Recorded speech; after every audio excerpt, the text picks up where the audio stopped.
Hello guys! In this video I'm going to show you how to select the map type on the Sygic application.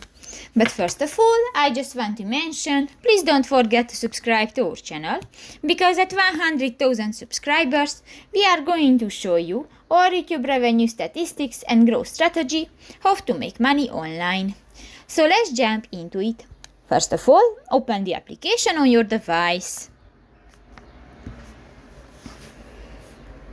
New, click to the layer icon at the lower left corner of the screen and you can find the map options section. Go to the first section, the map type, and you can find three options.